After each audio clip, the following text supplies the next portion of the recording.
Pratt & Whitney engine designed in 1931. Jim White is in the front seat for the opening skydive. There he is, got a wave.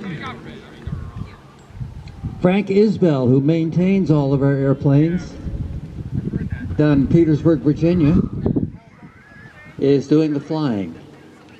Now we have an electric start in this airplane, as we do in most of them. Variable pitch propeller, 9-cylinder engine, 985 cubic inches, air-cooled. That was the biggest engine they put in these Stearman PT-17s. P as in primary, B as in basic, A as in advanced. So PT, BT, AT. These are primary trainers from World War II. The first airplane students would get into and learn to fly. Over 1 million pilots were taught to fly in World War II. Many with a civilian pilot training program. There we go. Let's watch.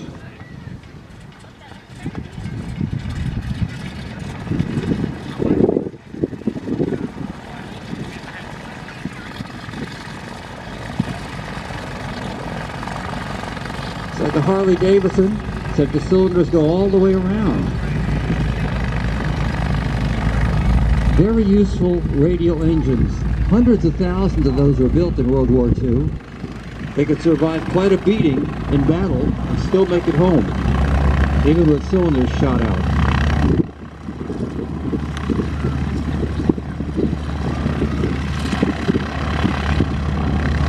Skydive team is sitting right here. Joe Callan, our scout master. If you have any scouts in the family, Joe is the guy to see for our scouting events. And Jim Shorefighting. They'll be setting up the signal panel out here. Lloyd Stearman was the designer of these airplanes. 1926, the Stearman Aircraft Company, founded in Wichita, Kansas.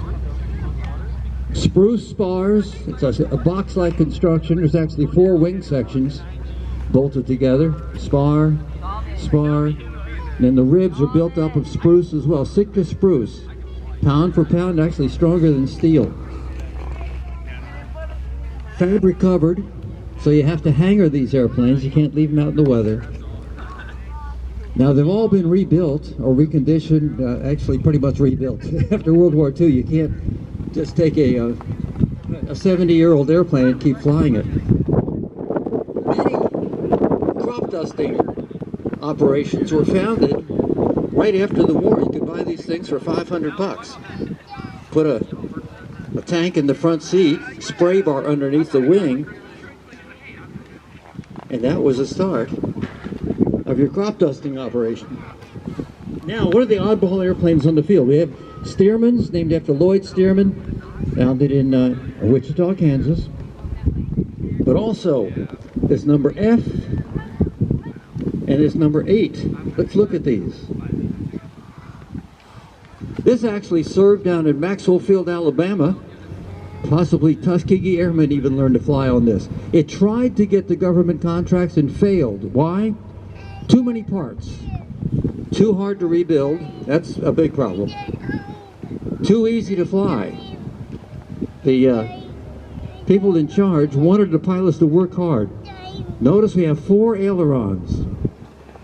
The Stearmans have 2.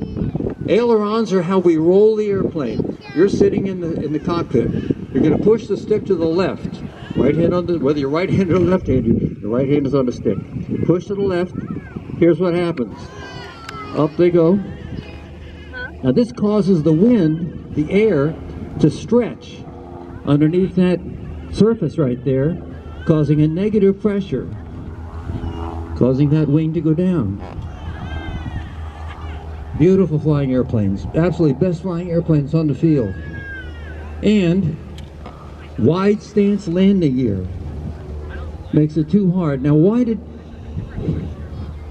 those in charge want the pilots to work so hard? Well, the reason is because you don't take a primary trainer into combat. You're going to move up to the basic trainer, and then you're going to get an advanced trainer, and then you're going to go to the real thing. P-47s, P-51s, you're going to be in combat. Those are hard airplanes to learn to fly, unless you start out with some of these.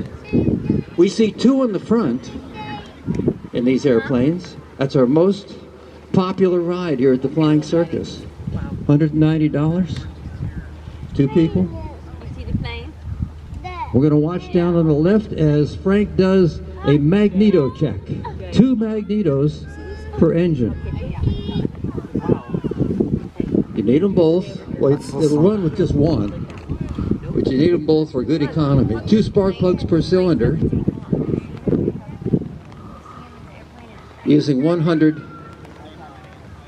octane low lead aviation fuel. These airplanes have the Continental 7-cylinder engine on them. 1, 2, 3, 4, all identical.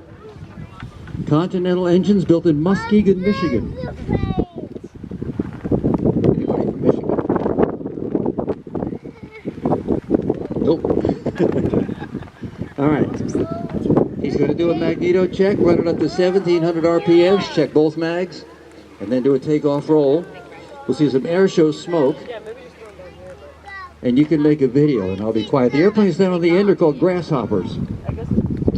Used for observation, artillery spotting, communication, behind the lines, and airmail pickup and drop-off delivery. We'll demonstrate that during the show. That's Chuck Tippett's number 85, which is a Piper Cub. Lisa Furman's number 21, an Air Rocket L3. Those are the L-birds, liaison. Same as observation, but liaison.